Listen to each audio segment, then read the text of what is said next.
शाम के 7 बज रहे हैं। नमस्कार, न्यूज 24 पर आप देख रहे हैं सबसे बड़ा सवाल। आपके साथ में हूं मानक गुप्ता। जम्मू कश्मीर में बीफ पार्टी देने वाले निर्दलीय विधायक इंजीनियर रशीद के मुंह पर आज दिल्ली में हिंदू सेना के कुछ कार्यकर्ताओं ने कालिख पोत दी, बिल्कुल उसी तरह जिस अंदाज में मुंबई में सुधींद्र कुलकर्णी के साथ शिव सैनिकों ने किया था, क्योंकि वो पूर्व पाक विदेश मंत्री खुर्शीद कसूरी की किताब लॉन्च करवा रहे थे।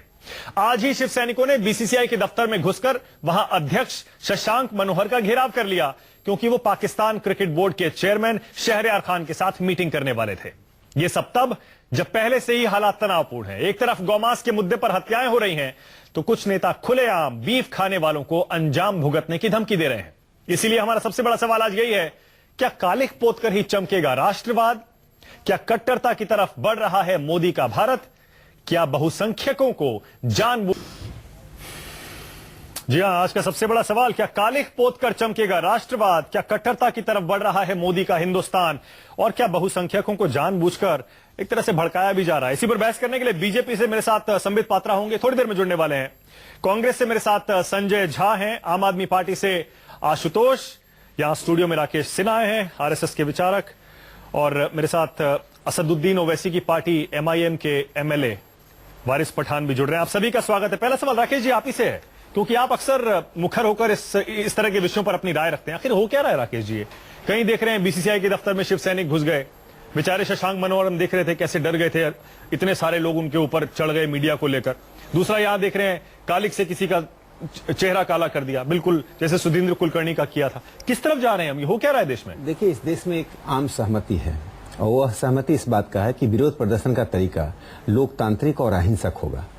इस सहमति को जो तोड़ता है वह आइसोलेट होता है। आपने देखा सुधींद्र कुलकर्णी के मामले में जो घटना घटी, जिन लोगों ने की वो आइसोलेट हो गए क्रॉस दी पार्टी लाइन। देखिए, आरोप लगाना, प्रत्यारोप लगाना, वो आपके साथ हैं, ये हैं। देखिए, राजनीति में बहुत से आइसोलेट कहां हुए वो लोग? शिवसेना के कार्यकर्ता थे जिन्होंने सुधींद्र कुलकर्णी का मुंह काला किया था। शिवसेना ने तो उनको सम्मानित किया था, और आज एक तरह से वही लोग हैं। मैं दो बातें करना चाहता हूं। शिवसेना का जो 20 साल का इतिहास था, उसके बाद भारतीय जनता पार्टी के साथ आने के बाद शिवसेना की दृष्टि में, कार्य पद्धति में, कार्य संस्कृति में बहुत व्यापक परिवर्तन आई है। शिवसेना मुख्य धारा से जुड़ने लगा था।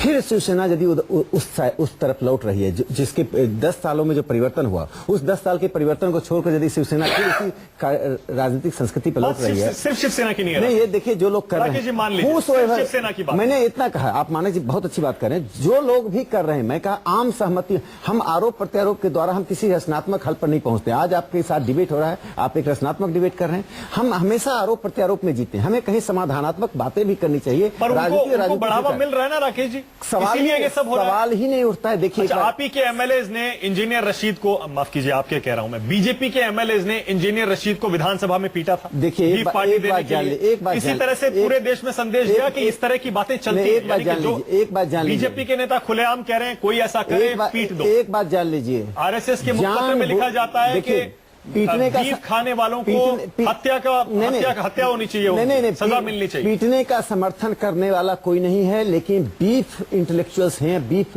पॉलिटिकल पार्टीज हैं, जो बीफ फेस्टिवल को कहते हैं बहुत अच्छा सेकुलर है।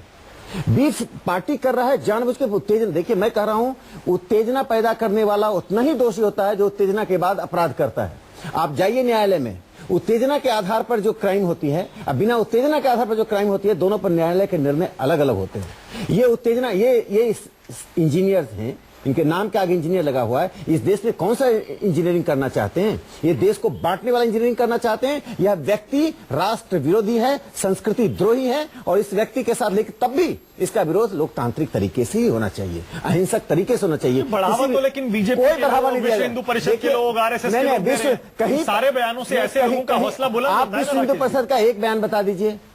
आरएसएस के मुखपत्र में लिखा है बीफ खाने वाले की हत्या होनी चाहिए। मुखपत्र में आया, मुखपत्र में उन्होंने, बीजेपी के नेता कह रहे हैं, मुखपत्र में एक बात आई है, उसका तुरंत खंडन आ गया, उनको उस लेख से लोगों ने दूरी बना ली। अरे क्या बात कर रहे हैं? बीजेपी के आप मानक जी सकारात्मक पक्ष को देखिए कि देश में आम सहमति के प्रति कितनी दृढ़ता है।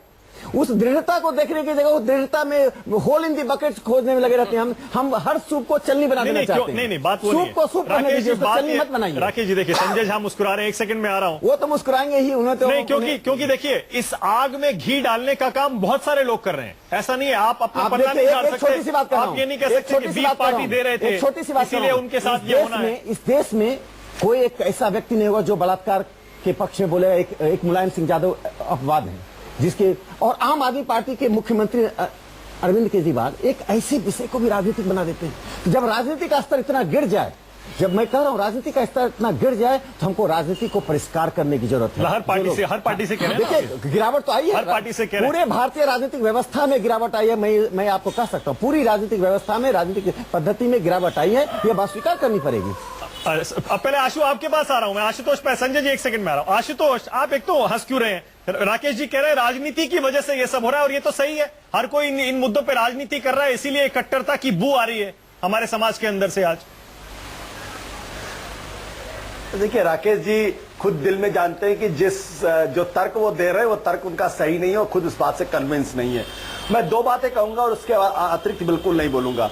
मेरा बिल्कुल स्पष्ट तौर पर यह मानना है कि क्या यह महज इत्तेफाक है कि बीफ के मसले पर अफवाह फैलती है और उसके बाद अखलाक नाम के आदमी का कत्ल हो जाता है। बीजेपी और आरएसएस के तमाम लोग खुलकर बोलते हैं, जहर उगलते, प्रधानमंत्री जी बिल्कुल चुप रहते हैं।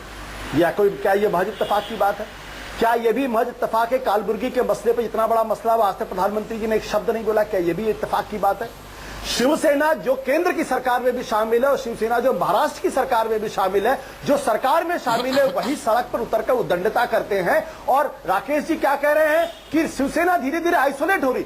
अरे पुलिस 2 बार चाहेगी तो शिवसेना के 25 गुंडों की हिम्मत नहीं पड़ेगी सड़क पर आकर दोबारा काम करने की। तो जरा काम करिए, लेकिन ये काम नहीं करेंगे। क्यों नहीं करेंगे? इसके कारण बड़े स्पष्ट है। कारण यह है स्पष्ट है क्योंकि आरएसएस और बीजेपी हमेशा डबल स्पीक करती रही है, हमेशा दो मुहांपन उनका रहता है। आज हालत यह हो गई है कि कश्मीर के अंदर पाकिस्तान के झंडे हो रहे हैं, आईएसआईएस हो रही है। 1971 के बाद सबसे ज्यादा शेलिंग पाकिस्तान की तरफ से हुई है।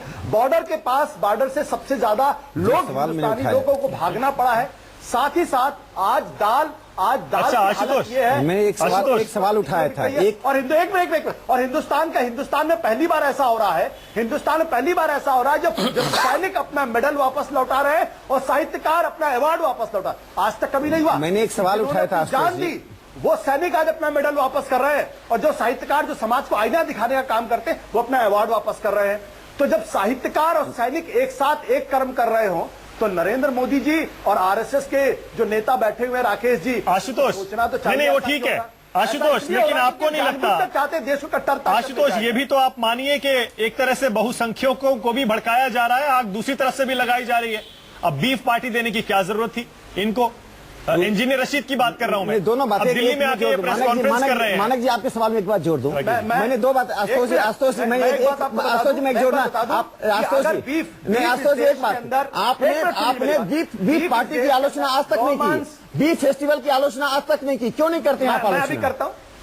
आज बंगलौर में प्रशांत पुजारी को मार दिया गया, सारे नेताओं के जुआन बंद हो गए। एक बेचारा फूल बेचने वाला गौरक्षा करने वाले की हत्या कर दी जाती है। किसी न्यूज चैनल में डिबेट नहीं होता है। तो लोगों को क्या संदेश दे रहे हैं आप? सुन लीजिए। और बलात्कार के ऊपर जो अरविंद केजरीवाल ने कहा उस पर भी मैं उत्तर चाहता हूँ। बलात्कार के ऊपर अरविंद केजरीवाल ने जो राजनीति की उस पर उत्तर चाहता हूँ। सुनिए, हाथ कंगन को आरसी क्या, पढ़े लिखे को फारसी क्या। मैं अभी जो लोग गोमांस की बात करते हैं, मैं उनकी घोर निंदा करता हूं। जिन्होंने पार्टी दी उनको पार्टी नहीं देनी चाहिए। ये आम आदमी पार्टी का। लेकिन मैं एक दूसरा सवाल खड़ा करना चाहता हूं। क्या राकेश जी ये सोचने के लिए तैयार हैं, क्या आरएसएस से सोचने के लिए तैयार है कि जो लोग सीमा पर अपनी जान दिए, जिन्होंने 71 की लड़ाई लड़ी, जिन्होंने करगिल में अपनी जान दी, आज वो सैनिक सड़क पर बैठा हुआ है और अपना मेडल वापस कर रहा है। और जो साहित्यकार समाज को जोड़ने की बात करता है, आज ये अवार्ड वापस लौटा रहा। क्यों? जो जान देता है वो भी, और जो समाज को रोशनी दिखाता है, जो मुल्क की अंतरात्मा को झकझोरता है, वो साहित्यकार, वो भी आज आशुतोष, कुछ लोगों का ये भी कहना है। संजय जी एक सेकंड में आ रहा हूं आपके पास भी, वारिस पठान आ रहा हूं। आशुतोष, सवाल ये भी है कि आप ऐसे में गुलाम अली का कॉन्सर्ट दिल्ली में क्यों करवा रहे हैं, जब आप खुद जानते हैं कि पाकिस्तान स्पॉन्सर्ड टेररिज्म हमारे हिंदुस्तानियों का खून बहा रहा है, सरहद पे हमारे फौजियों को मार रहा है। आप गुलाम अली का कॉन्सर्ट दिल्ली में क्यों करवा रहे हैं? आप पाकिस्तान के साथ क्रिकेट खेलने का समर्थन क्यों कर रहे हैं? क्योंकि अगर शिवसेना पीसीबी अध्यक्ष की मीटिंग का विरोध कर रही है, वो कह रही है क्रिकेट नहीं होना चाहिए। आप खुर्शीद कसूरी की किताब लॉन्च का समर्थन क्यों कर रहे हैं? सवाल है आपका। मैं बहुत अच्छा सवाल आपका है। मैं देश के प्रधानमंत्री से अपील करूंगा कि नवाज शरीफ से मिलना बंद कर दे। पाकिस्तान से सारी बातचीत को खत्म कर दे। क्यों अपने बातचीत तो खत्म हो चुकी है आशुतोष, हिंदुस्तान बुला, बातचीत तो खत्म हो चुकी है। नहीं, एक मिनट मेरे दोस्त, एक मिनट। जब हिंदुस्तान के प्रधानमंत्री को शपथ ग्रहण होती है तो नवाज शरीफ को हिंदुस्तान बुलाया जाता है, गेस्ट बनाया जाता है, बिरयानी खिलाई जाती है। जब फरीदकोट के पास हिंदुस्तान के लोगों का कत्ल होता है तो उसके बाद आप यूएन में जाके नवाज शरीफ से हाथ मिलाने की बात करते हैं। क्यों ये दो मुहार क्यों? आज हिंदुस्तान की पाकिस्तान पॉलिसी और हिंदुस्तान की कश्मीर पॉलिसी दोनों की हालत खराब है। आम आदमी पार्टी इस पक्ष में है, गुलाम अली संगीत के नुमाइंदे हैं और संगीत सीमाओं का मोहताज नहीं होता। हम गुलाम अली पर जब भी हमला होगा, जब भी हिंदुस्तान के अंदर वाक स्वतंत्रता होगी, 10 सेकंड। आशुतोष जी, आपने सारी बातें कह ली। मैं तो कहा कि राजनीति में गिरावट आई है और आपके पार्टी के मुख्यमंत्री जो सर्वा आपकी पार्टी के हैं, जिनसे असहमति रखने वाले उस पार्टी में रह नहीं सकते हैं, उन्होंने जो बलात्कार पे चर्चा करनी हो गया। नहीं, आप भाग क्यों रहे हैं? आप एक बार जवाब तो दे दीजिए। जवाब तो दे दीजिए। जवाब नहीं दे रहे हैं, गलत बात है। सारी बातें कह दी है, पूरी रामायण पढ़ने के बाद सीता का पता नहीं। राकेश जी, इस मुद्दे पर भी करेंगे चर्चा। आज हमारा ये मुद्दा नहीं। आप मत दीजिए जवाब। दर्शक इतने समझदार हैं। आशुतोष जी अरविंद केजरीवाल से सहमति नहीं रखते। ये साफ आशुतोष जी अरविंद केजरीवाल से सहमति नहीं रख सकते, लेकिन असहमति का इजहार नहीं कर सकते। राकेश जी, चलिए आज ये मुद्दा नहीं है, फिर बहस करेंगे, तब आशुतोष खूब बोलेंगे, फिर आएंगे। मैं न्यूज 24 के एडिटर से गुजारिश करता हूं, मानक से भी, कि 8 से 9 का समय आप अरविंद केजरीवाल के बयान पर रख लीजिए। नहीं आशुतोष, ठीक है, मैं भी रहूंगा। ठीक है, डन, बिल्कुल डिबेट करेंगे, फिर आपसे बात करेंगे। संजय झा, देखिए सीधा सवाल है। राकेश जी कह रहे हैं और बहुत सारे लोग ये भी कह रहे हैं कि अगर बहुसंख्यकों को भड़काया जाएगा जानबूझकर तो इस तरह के रिएक्शन तो होंगे। संजय झा, देखिए मानक जी, ये एक सच्चाई है कि जब से नरेंद्र मोदी जी सत्ता में आए हैं, भारत में एक धार्मिक एक जो सहनशीलता होती थी वो खत्म हो चुकी है। आज यदि मुंबई का ही आप उदाहरण लें तो यहाँ पर भी शिवसेना और भारतीय जनता पार्टी में उनकी एक कट्टरपंथी कौन ज्यादा होगा उसकी एक प्रतियोगिता भी चालू है। और इनसे आप जिस तरीके का एक जो अल्पसंख्यकों पर जिस तरीके का एक आपने बीफ पॉलिटिक्स में देखा है देश भर में, एक तरीके से आक्रमण और हमला वो भी जारी रहेगा। ये इन पार्टीज का संजय, लेकिन पाकिस्तान का विरोध अल्पसंख्यक विरोध कैसे हो गया? नहीं, मैं आपको अल्पसंख्यक में बीफ पॉलिटिक्स के संदर्भ में कह रहा था। नहीं, आपको ये समझना पड़ेगा कि देश में बहुत बुनियादी सवाल है। हर एक हादसे को आइसोलेशन में मत देखिए। संजय जी फंस गए हैं। एक मिनट सिन्हा जी, आप जरा सुनिए। आप चुपचाप सुनिए। सिन्हा जी, आपको बहकाने का मौका यहाँ नहीं मिलेगा। आपको घुमाने का मौका नहीं मिलेगा। सुनिए चुपचाप। मैं तो मानक जी को साधुवाद देता हूँ। मानक जी को साधुवाद देने के लिए मैं जवाब दे रहा हूँ। संजय बोलिए। मैं जवाब दे रहा हूँ। सिन्हा जी चुपचाप सुनिए। चक्रव्यूह में फंस गए हैं आज। ये आपका जो फासिस्ट जो एक जो देखिए हो गया ना, फासिस्ट संवाद चाहते नहीं जी। आप ये उत्तेजना पैदा करने वाले लोग हैं। मुझे फासिस्ट तो मैं कैसे चुप रहूंगा? मैं फासिस्ट जवाब दीजिएगा। संजय झा जी, मैं फासिस्ट हूँ। संजय झा जी बताइए, मैं फासिस्ट हूँ। राकेश जी आप जवाब दीजिएगा, पहले सुन लीजिए। मुझसे बड़ा लोकतांत्रिक व्यक्ति इस देश में पैदा नहीं लिया है। चुपचाप रहिए, आपको देश आप पर हंस रहा है। अरे कौन किस पर हंस रहा है? कौन किस पर हंस रहा है? इसका सर्वेक्षण कराने की जरूरत नहीं है। आप चुपचाप कौन आप जो बातें कर रहे हो उसमें चुप नहीं रह सकता हूँ। आप उत्तेजना पैदा करने वाले फैक्ट्री हैं। रोकिए। आप वो फैक्ट्री है जो सिर्फ उत्तेजना पैदा करता है और देश को कहाँ पहुँचाया है देख रहे हैं। सुन लीजिए। सर्वधर्मनिरपेक्षता की राजनीति का परम पितामह है। स्वतंत्रता और आजादी को नहीं रोक सकते हैं। आपको चुपचाप होके सुनना पड़ेगा। चलिए संजय जी वापस रोकिए, चुपचाप करिए उनको। मुद्दे पे बड़े इंटेलिजेंट। हाँ, तो मैं कह रहा हूँ कि ये राष्ट्रवादी और ये जो अचानक जो ये इनको देशभक्ति का जो आरएसएस और भारतीय जनता पार्टी और आरएसएस और बीजेपी और शिवसेना को जो रणनीति है वो क्या है? वो है कि इस तरीके से लोगों को बहकाया जाए, भड़काया जाए। क्यों गिरिराज सिंह बीजेपी के कहते हैं कि अरे आप मोदी जी के फेवर में नहीं हो तो आप पाकिस्तान क्यों जाओ? हर जगह पाकिस्तान क्यों आता है? देखिए ये धार्मिक ध्रुवीकरण का एक रणनीति है और ये कोई नई बात नहीं है। ये आरएसएस हमेशा से करती है। मोहन भागवत जी तो अब तो खुलेआम हिंदू राष्ट्र की बात करते हैं।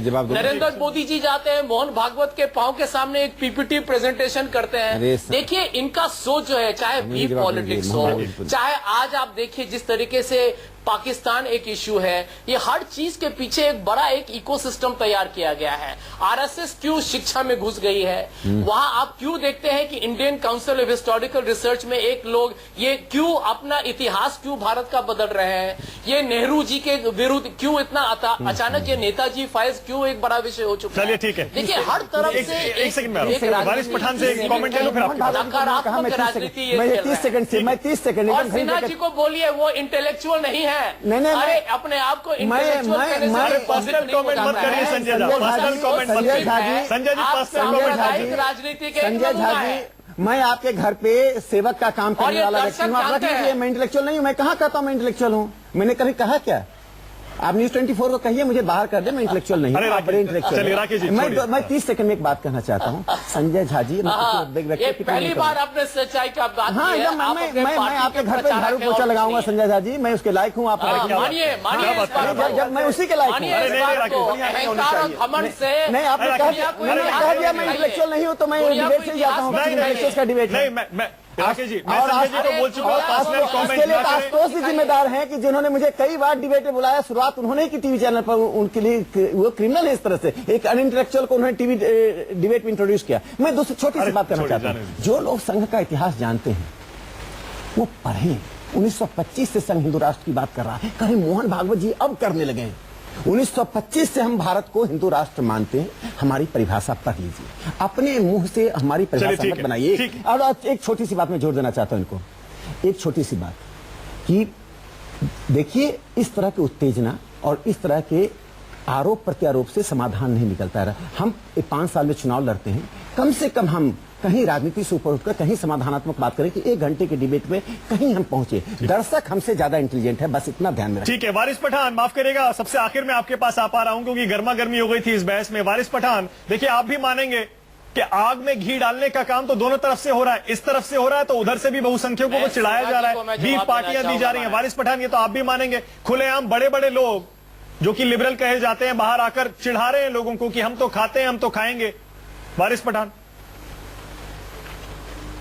देखिए मानक जी, 60 साल हो गए आजादी को, उसके बावजूद आज देश में रहने के लिए हमको एक शर्म सी महसूस हो रही है कि हम ये डेमोक्रेटिक कंट्री में रह रहे हैं। और ये जो सिचुएशन आई है आज की तारीख में, आप देखिए मुंबई की आपको घटना बता रहा हूं मैं। 2 दिन पहले 2 मुसलमान बच्चे बाइक पे जा रहे थे रात को, पुलिस उनको रोकती है बांद्रा के इलाके में, नाम पूछती है, जब नाम बताते आसिफ और दानिश से उनको मारा जाता है। पुलिस स्टेशन में लाकर उसको 5 ऑफिसर हाथ में हथकड़ी डालकर इतनी बुरी तरह मारते हैं और ये कहते हैं कि तुम चले जाओ पाकिस्तान। ये क्या देश की मानसिकता हो गई है? बीसीसीआई के ऑफिस में। अच्छा, मैं ये कह रहा हूं वारिस पठान, ये खबर आई तो है लेकिन इसका कोई सबूत नहीं है, इसीलिए इसे हम इसीलिए एक बार छोड़ देते हैं क्योंकि पुलिस इससे इनकार कर रही है। ये खबर आई लेकिन पुलिस इनकार कर रही है, सबूत नहीं है। अपुष्ट खबरों को हम सांप्रदायिकता न फैलाएं। चलिए ठीक है, खबरों को आगे बढ़िए। ठीक है, आगे बढ़िए, का मिसयूज मत कीजिए। आपका काम है सांप्रदायिकता फैलाना, आप जहर मत होइए। ठीक है राकेश जी, आगे बढ़िए। राकेश सिन्हा जी मुझे बोलने दीजिए। ठीक है, आगे बढ़िए। राकेश, परसों जब से घटना हुई है, MIM सबसे पहली पार्टी थी जो वहां पर गई और उस बच्चे को अस्पताल में एडमिट किया गया। मैं आज भी उसको मिलकर आया हूं, आज भी उसकी हालत इतनी खराब है। मैंने सवाल कुछ पूछा है, वारिस पठान आप जवाब नहीं दे रहे। मैं ये कह रहा हूं दबाव डाल रही है इंजीनियर रशीद जो MLA है जम्मू कश्मीर के, जिनके चेहरे पे आज कालिक पोती गई, मैं कह रहा हूं कि उन्होंने बीफ पार्टी इस पूरे विवाद के दौरान उनको करने की क्या जरूरत, संविधान में लिखा हुआ है कि क्या जरूरत थी? अरे तो कानून है ना, तो अपने देश में कानून है कि नहीं? क्या रूल ऑफ लॉ नहीं है हमारे देश में? अगर रूल ऑफ लॉ है तो इस तरह की कालक पूछने की जरूरत क्या थी? आप कानूनी कार्रवाई कर सकते थे। आपको इस तरह से कालक, बीच में शिवसेना ने कालक पूछा, आज शिवसेना दिल्ली में कालक पूछ रही है, कहीं पर जाकर वो BCCI के ऑफिस में दंगा फसाद कर रहे हैं। क्या हो रहा है देश में? अरे पठान साहब, देश जवाब मांग रहा है कि 15 मिनट के लिए सेना, 15 मिनट के लिए पुलिस हटा दो और देश में क्या हो जाएगा? क्या बात कर रहे हैं? ये रूल ऑफ लॉ की बात कर रहे हैं, रूल ऑफ लॉ की बात कर रहे हैं। उनका पॉइंट तो देखिए, पॉइंट नहीं, मैं कह रहा कानून है, मैं तो कह रहा हूँ यदि किसी कानून से इतर जाने की जरूरत क्या है? किसी पुलिस वाले ने किया तो उसको दंडित किया जाए। नहीं, बाकी मुद्दों पे भी वो कह रहे हैं कि कालिक पोतने की क्या जरूरत है? नहीं, तो मैं कौन नहीं कर रहा है? सबका राइट डेमोक्रेटिक प्रोटेस्ट होना चाहिए। लोकतांत्रिक लोकतांत्रिक विरोध का कौन विरोध कर रहा है? लोकतांत्रिक विरोध होना चाहिए। मैसेज तो राकेश जी दुनिया भर में यही जा रहा है ना कि हिंदुस्तान में कट्टरता बढ़ रही है। अरे कोई नहीं, कट्टर होते जा रहे हैं इस तरह की 10, 5, 7, 8 घटनाएं पास में होती रही हैं। ऐसा नहीं है कि पहली बार कोई घटना घट रही है। पेंडिंग है उसका आप जिक्र नहीं कर सकते हो चैनल पे, उसमें बेल हो चुकी है और जिस तरह वरुण गांधी को इंसाफ मिल चुका है इंशाल्लाह। अच्छा चलिए इतना पीछे हम नहीं जा रहे, इतना पीछे नहीं जा रहे। वारिस पठान, एक ब्रेक ले रहा हूं मैं, ब्रेक के बाद बहस जारी है। नहीं राकेश सिन्हा जी, नहीं ठीक है, आदत पड़ी है। वारिस पठान ब्रेक के बाद आ रहा हूं, सबसे बड़ा सवाल यही है, आज एक बार फिर से किसी के चेहरे पर कालिख पोती गई है। क्या कालिख पोतने से राष्ट्रवाद चमकेगा? और क्या मैसेज इससे दुनिया भर में ये तो नहीं जा रहा है कि हिंदुस्तान में, हमारे समाज में कट्टरता हावी होती जा रही है? एक छोटा सा ब्रेक ले रहे हैं, सबसे बड़ा सवाल जारी है, देखते रहिए न्यूज़ 24।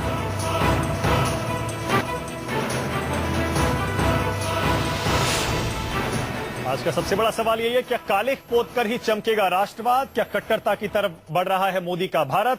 और क्या बहुसंख्यकों को भी जानबूझकर भड़काया जा रहा है? इसी पर बहस करने के लिए मेरे साथ यहां स्टूडियो में आरएसएस के विचारक राकेश सिन्हा हैं, वरिष्ठ पत्रकार भी हैं, कांग्रेस से संजय झा हैं, आम आदमी पार्टी से आशुतोष, एमआईएम के एमएलए वारिस पठान भी मेरे साथ हैं। इस बीच राष्ट्रपति की तरफ से एक बयान आया है, अंग्रेजी में आपको पढ़कर सुना रहा हूं। Is tolerance and acceptance of dissent on wane? ये राष्ट्रपति प्रणब मुखर्जी ने पूछा है। पीटीआई के हवाले से यह खबर आई है। इसका मतलब क्या सहनशीलता या फिर विरोध को स्वीकार करने की क्षमता हमारी घटती जा रही है, कम होती जा रही है? राकेश जी, आप कितना भी मना करिए कि इन सब चीजों से कोई संदेश नहीं जा रहा है। राष्ट्रपति भी चिंता जता रहे हैं, दादरी के बाद भी उन्होंने चिंता जताई थी। अब ये तो आपको मानना पड़ेगा कि अगर राष्ट्रपति भी कह रहे हैं, इसका मतलब ये है हमारे समाज में सहनशीलता कम हो रही है। ये सारी घटनाएं भी उसी तरफ इशारा कर रही हैं। इस तरह की घटनाएं होती रहेगी। देखिए, जब भी देश में इस तरह की छोटी या बड़ी, मैं तो कहता हूं कि एक छोटी भी घटना घटती है, जब तक राकेश सिन्हा जी लोग जैसे मेरी बात सुन लीजिए, या मैं बोलूं या मेरी जगह आप बोल दीजिए, तब तक इस देश में इस तरह की घटनाएं होती रहेगी। देख लीजिए, और जब तक ये मानसिकता ये चेंज नहीं करेंगे, इस देश का विकास नहीं हो सकता। अच्छा चलिए मैं मानसिकता चेंज करूंगा, पहले मेरी बात तो सुन लीजिए। देश का कुछ विकास, मैं बस 20 सेकंड में मैं अपनी बात पूरा कर ले रहा हूँ। लोग बहुत उत्तेजित हैं। देखिए, राष्ट्रपति यदि चिंता जाहिर करते हैं, करना चाहिए। यदि ऐसी घटनाएं घटती हैं, जो लोग कर रहे हैं घटनाओं को, समाज और कानून दोनों का काम है रोकना, और हमें रोकना चाहिए। एक दूसरी बात मैं अंत में कहना चाहता हूं कि ओवैसी साहब बिहार चुनाव लड़ने गए, क्या प्रतिक्रिया है? Secularist party. अब देखिए, मुद्दा बदल मैं छोटी बात नहीं, आज ही मैं सेंटेंस पूरा कर लूं, मैं सेंटेंस पूरा कर लूं। इनको भारतीय जनता पार्टी का एजेंट क्यों कहा जा रहा है? कांग्रेस इनको बीजेपी का एजेंट क्यों कहेगी? वारिस पठान, एक दोनों से सवाल है। एक एमएलए, जम्मू कश्मीर असेंबली के एमएलए, उनका मुंह काला कर दिया गया, विधानसभा में उनको पीटा गया। आज शिवसेना ने बीसीसीआई के ऑफिस में घुसकर प्रेसिडेंट का घेराव कर लिया। आज ही प्रेसिडेंट कह रहे हैं कि ये सहनशीलता हमारी कम हो रही है। मैं कह रहा हूं, कह रहे हैं विरोध को स्वीकार करने की हमारी काबिलियत कहां गई? मैं कह रहा हूं, ये 3 जो घटनाएं अलग अलग घटी हैं, इन घटनाओं पर काबू पाने की राज्य को पूरी कोशिश करनी चाहिए। राज्य को और समाज दोनों को। एक बात मैं कहना चाह रहा हूं सिर्फ कि एक छोटा सा सवाल, ये बड़ा बेहतर सवाल है कि जो पठान साहब बैठे हुए, इनकी पार्टी को लोकतांत्रिक अधिकार है कहीं चुनाव लड़ने का। इस पर कांग्रेस कहती है बिहार चुनाव नहीं करना, ये धर्मनिरपेक्षता का सवाल है, नहीं ये इंटॉलरेंस का सवाल है। और ये कहते हैं मैं एजेंट नहीं, ये वोट बैंक के सौदागर, के बारे में आप ये बीफ पार्टी के पठान से पूछिए, बीफ पार्टी की आलोचना करता है कि नहीं? पठान साहब, आप बीफ पार्टी की आलोचना कीजिए। एमएलए ने जो बीफ पार्टी दी उसकी आलोचना कर सकते हैं आप इस चैनल पर? आप इस चैनल पर आलोचना कीजिए कि इस इंजीनियर ने जो बीफ पार्टी दी वो गलत था, वो संस्कृति का विरोध था, वो उत्तेजना पैदा करने वाला था। संवैधानिक काम तो नहीं करते राकेश सिन्हा साहब। अरे मैंने जो आशुतोष जी ने आलोचना की, आप आलोचना कर दीजिए, संजय झा आलोचना कर दें। इसीलिए मैंने कहा आप अपनी लीजिए, मैंने प्रश्न क्या पूछा, प्रश्न आम है, जवाब हिंदी है। विकास होगा। वारिस पठान, जो मुश्किल सवाल आपके लिए है, आप उसका जवाब नहीं दे रहे हैं। सीधा सा सवाल है, क्या बीफ पार्टी जो इंजीनियर रशीद ने दी उसका विरोध करते हैं? अरे देखिए, विरोध की बात यहाँ पे ये आती है कि अगर रशीद साहब ने कोई गलत काम किया है जिससे उनको ठेस पहुंची है, तो उसका एक तरीका होता है। नहीं, आप क्या कर रहे हैं? वो नहीं, आप आलोचना, इन्होंने सवाल जो पूछा, आप आलोचना कर रहे हैं कि नहीं? ये निंदा नहीं कर रहे हैं, लिखा हुआ है, ये निंदा नहीं कर रहे हैं। कहीं भी ये लिखा है कि आप कानून को अपने हाथ में अरे सवाल क्या है? कौन कह रहा है कानून को हाथ में लो? क्या है? तो जाहिर बात है कि कोई गलती हुई है। लेकिन क्या आपने कानून में हाथ में नहीं लिया? क्या जाकर कौन हाथ में लिया है? से विधानसभा के अंदर हाथापाई पूछिए बीजेपी से, मैं क्यों जवाब दूं? आप पहले जवाब दीजिए, आप जवाब दीजिए, आप जवाब दीजिए। नहीं तो जवाब देने दीजिए, जवाब नहीं दे रहे हैं। ये दुनिया भर की आलोचना करेंगे, जवाब नहीं देते। आप भी कुछ सवालों के जवाब नहीं दे रहे हैं। मैंने सारे तरह वो भी नहीं देंगे। नहीं, आपके सवाल का जवाब नहीं दिया। संजय झा, सिन्हा को एंकर बनाया, संजय सवाल का जवाब आप राकेश सिन्हा को एंकर अच्छा बनाया एक क्या? सेकंड, संजय झा, संजय झा, मानिक जी जरा हमको 1 मिनट वक्त दीजिए। हाँ संजय जी बोलिए। मैं यही कहना चाहूंगा कि जो काम प्रधानमंत्री को करना चाहिए, क्योंकि उनकी चुप्पी, वो जो मौन मोदी हो चुके हैं, वो आज भारत के राष्ट्रपति कर रहे हैं। यदि भारत के राष्ट्रपति ने 2 बार दादरी में जो हुआ उसके बाद और आज भी कह रहे हैं सहनशीलता के बारे में, इसका मतलब देश में सांप्रदायिक राजनीति या धार्मिक ध्रुवीकरण बिल्कुल ऊंचाई और सीमा के ऊपर जा रहा है। और यदि राकेश सिन्हा जी से मैं प्रश्न पूछना चाहूंगा, उन्होंने कहा मैं बहुत लोकतांत्रिक हूं, मैं देशवासी हूं, तो क्या आप ये मानने के लिए तैयार है कि मोहन भागवत जो हिंदू राष्ट्र की बात करते हैं, जो संविधान में नहीं है, क्या आप मानते हैं कि मोहन भागवत गलत है? आप जिसका जवाब दीजिए, मैं दे रहा हूं। मोहन भागवत गलत है या नहीं? सुन लीजिए, इसका जवाब दीजिए। थोड़ा सा मोहन भागवत जी का नाम लेते समय थोड़ा मोहन भागवत जी का नाम भारत को हिंदू राष्ट्र होना चाहिए? बड़े लोगों का नाम सम्मान से लेना सीखिए। मैं सोनिया जी का नाम इस तरह से नहीं लेता हूं अपमानित ढंग से, सीखिए, उनसे डिफरेंस हो सकता है। संजय झा जी क्यों इतना व्याकुल हो रहे हैं मोहन भागवत जी के नाम से? पूरी दुनिया सम्मान करती है, सम्मान कीजिए। मैं जवाब दे रहा हूँ। हिंदू राष्ट्र फॉर आरएसएस, अरे तो सुन लीजिए ना, हिंदू राष्ट्र for RSS is an adjective of Indian state, not an objective. और हिंदू राष्ट्र की परिभाषा आरएसएस की पुस्तक में पढ़ लीजिए, मैं आपको भिजवा दूंगा। चलिए ठीक है। आशुतोष, इस बीच राष्ट्रपति ने अपने इस बयान के साथ एक और चीज कही है। आशुतोष, राष्ट्रपति ने यह कहा है जो विभाजनकारी ताकतें हैं वो उनकी तुलना असुरों से की है, असुरों से। आशुतोष, मैं समझना चाह रहा हूं, पहले भी राष्ट्रपति जी ने बोला था, इसी तरह की बात कही थी उन्होंने कि हम अपनी बुनियाद नहीं हिलने देंगे। आज भी इस तरह का स्टेटमेंट आ रहा है। इसका मतलब चिंता यही है कि मैसेज यही जा रहा है सब जगह। मुझे लगता है कि जब राष्ट्रपति जी के बयान के बाद तो कम से कम हमारे पैनलिस्ट को इस पूरे मसले पर गहन चिंता करनी चाहिए, खासतौर पर राकेश जी को और वारिस पठान को, इस पूरे मसले पर संजय झा को। देखिए, राष्ट्रपति 15 दिन के अंदर दूसरी बार यह बयान दे रहे हैं। उन्होंने क्या कहा है? उन्होंने कहा है कि बांटने वाली शक्तियां असुर हैं। अब ये दोनों पक्ष समझ रहे इस बारे में कि किनको असुर कहा जा रहा है, किनको नहीं असुर कहा जा रहा। और मैं राकेश जी के सामने कहना चाहता हूं कि हिंदू राष्ट्र की परिकल्पना अपने आप में बांटने वाली परिकल्पना है।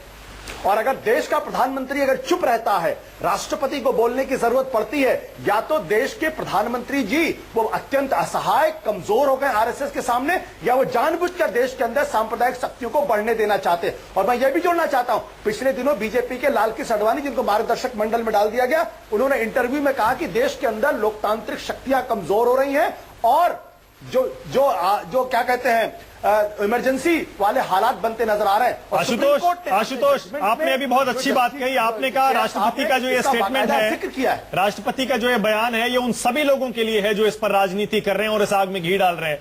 तो इसका मतलब आप किसी एक तरह से इशारा केजरीवाल जी की तरफ भी कर रहे हैं, जो इस घटना के बाद दादरी गए थे, सब लोग कह रहे थे उनको वहां जाने की कोई जरूरत नहीं थी। उस रेडियो एड की तरफ भी इशारा कर रहे हैं जो अभी कुछ दिन पहले तक चल रहा था। दादरी कांड के 2 हफ्ते बाद तक वो एड चल रहा था, जबकि वो घटना शांत हो चुकी थी। और उनके बयान भी इसी तरह के थे, हिंदू मुस्लिम जो दादरी जाने के बाद उन्होंने दिए थे। 1 मिनट बता दूं मानक, एक बात मैं बता दूं, आम आदमी पार्टी पहली ऐसी पार्टी है जो आरएसएस की घोर निंदा करती, बीजेपी घोर निंदा करती है, और साथ ही जामा मस्जिद के इमाम की भी घोर निंदा करती है। अकेली पार्टी है जिसने, जब जामा मस्जिद के इमाम ने कहा था कि आम आदमी पार्टी को सपोर्ट करेंगे, तो आधे घंटे के अंदर मैंने खुद खड़े होकर कहा था कि आम आदमी पार्टी इस शाही इमाम की वोट की जरूरत है, उसकी निंदा करती है। नहीं, एक सवाल आशुतोष जी, कांग्रेस ने 2004 के अंदर जब इन्हीं इमाम साहब ने जब वाजपेयी साहब को वोट देने की बात की, तो बीजेपी के आपके नेता भी तो मिले थे। बीजेपी का इतना पहले नहीं जाते, इतना पीछे जाएंगे तो सवाल आपसे भी पूछा जाएगा। आशुतोष जी बीजेपी का प्रवक्ता नहीं है, इसलिए बीजेपी का प्रवक्ता से पूछा जाए। मैं एक सवाल पूछना चाहता हूं सिर्फ, अरविंद केजरीवाल दिल्ली चुनाव से पहले जो बरेली गए थे इमाम से मिलने के लिए, मैं वही कह रहा हूं, इतना पीछे क्या करने गए थे?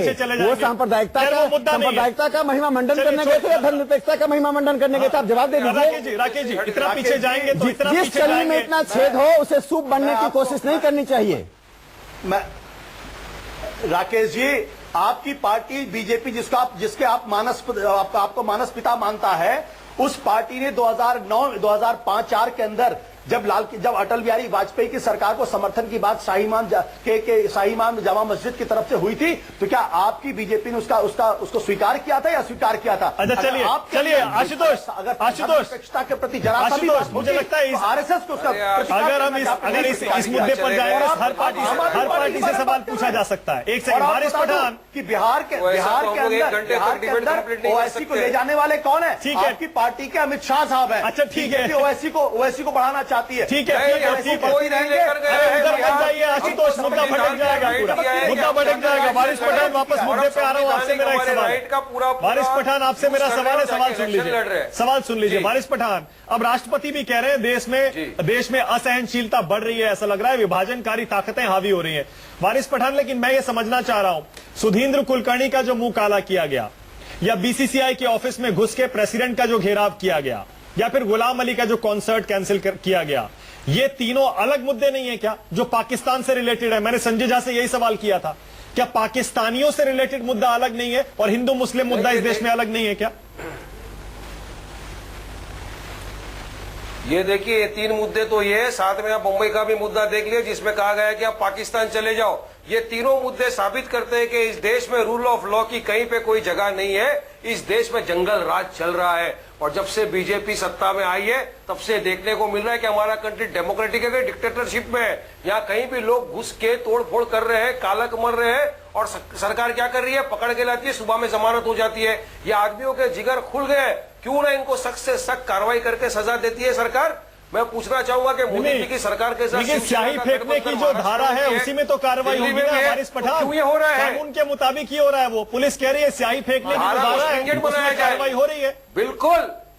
इस तरह की घटनाओं के लिए धाराओं को मजबूत करना चाहिए, सरकार को कानून के अंदर अमेंडमेंट लाना चाहिए। अच्छा ठीक है, अच्छा ठीक है, एक सेकंड संजय झा, कार्रवाई की जाए। आज देखिए, एक मिनट मानक जी, एक सेकंड, 10 सेकंड। आज आप देश की हालत देखिए, साहित्यकार अपने अपने मेडल वापस दे रहे हैं। अच्छे लोगों को जिनको पुरस्कार से सम्मानित किया गया था वो अपने मेडल दिए जा रहे हैं वापस। तो क्यों? क्योंकि कहीं ना कहीं लोगों के दिल के अंदर एक डर है, लोगों के दिल में एक नफरत है, एक गुस्सा है कि नहीं, हमको इस देश में इसके लायक हम समझते नहीं है देश को कि हम इसका पुरस्कार ले। ये डर ये क्यों आया लोगों के दिलों में? क्योंकि सरकार टोटल फेल है। अच्छा राकेश जी, आपके पास आखिर में आऊंगा, पहले संजय झा। ठीक है, वारिस पठान आपका पॉइंट हो गया, आपका पॉइंट हो गया। संजय झा। मानक जी मैं इतना ही कहूंगा कि जब भारत के प्रधानमंत्री खुद विदेश जाते हैं और वहां पर धर्मनिरपेक्षता का मजाक उड़ाते हैं, और तब आप क्या उम्मीद करते हैं? यहाँ पर सांप्रदायिक शक्ति तो भारत में और मजबूत होगी और ये बढ़ती जाएगी। आपके चैनल पर ऐसे प्रोग्राम और होंगे, निरंतर होंगे, क्योंकि यही ये चाहते हैं। किसी न किसी तरीके से जो लोग विभाजक राजनीति चाहते हैं वो हर रोज उस पर मेहनत करते हैं, उनका पसीना निकलता है। और मैं आपको बताऊंगा, विदेश में जाके कैसे आप क्या कहते हैं, धर्मनिरपेक्षता का मजाक विदेश में पूरा कैसे विश्वास है, और दूसरे दिन कोई और कुछ और करेगा। विदेश में इसी जाके को धर्मनिरपेक्षता का पाखंडी मजाक कैसे राजनीति उड़ाया? बोलते हैं मानक जी, ये पाखंडी राजनीति है। संजय जी, विदेश में जाके मोदी जी ने धर्मनिरपेक्षता का मजाक वहां जाके उन्होंने, आपको याद है प्रधानमंत्री ने जापान में क्या कहा? आपको मालूम है, जब वहां पर वो आयरलैंड में गए, उन्होंने कहा हमारे देश में जो लोग सेक्युलर पर विश्वास करते हैं, शायद उनको तो इस बात से बहुत नाखुश होते हैं कि यहाँ पर लोग संस्कृत भाषा में कोई गाना गाए हैं। अब इस तरीके का यदि शैली या चरित्र यदि प्रधानमंत्री दिखाए तो आप क्या उम्मीद करते हैं? अरे एक तरीके से संदेश जा रहा है भारत के लोगों को जो बीजेपी में है कि आप लोग जितना विभाजक भाषा, जितना कट्टरपंथी भाषा करें आप करते जाइए। और 2 महीने में मैं एक ट्वीट कर दूंगा, मैं बोलूंगा मुझे बहुत अफसोस है, मेरे आंखों में आंसू आ रहे हैं, लेकिन इनको विश्वसनीयता। ठीक है संजय जी, टाइम मेरे पास खत्म हो गया। राकेश जी, क्लोजिंग कमेंट में आपको दे रहा हूं। देखिए, मैं इतना ही जानता हूं कि भारतीय राजनीति में संवाद की प्रक्रिया को हमें स्थापित करना चाहिए। सभी राष्ट्रीय राजनीतिक दलों से मेरी अपील है कि वो आरोप प्रत्यारोप की सीमाओं में न रहें, आरोप प्रत्यारोप करें, लेकिन ऐसा भी करें कि जो लाखों लोग सुन रहे हैं उनको कोई संदेश भी जाए। सिर्फ गाली गलौज। अमित शाह ने जो 4 ऐसे नेता थे विवादित बयान दे रहे थे, उनको तो संदेश दे दिया। मैं बीजेपी के संबंध में उत्तर नहीं दूंगा। मैं आज इसके लिए बीजेपी का प्रवक्ता, मुझे आप बोलने दीजिए, मेरा समय ले लीजिए। मैं इतना ही कहूंगा एक बात, या तो बोलने दीजिए, एक ही 4 लाइन में बोलूंगा इनके लिए। 4 लाइन बोलो। कुपथ जो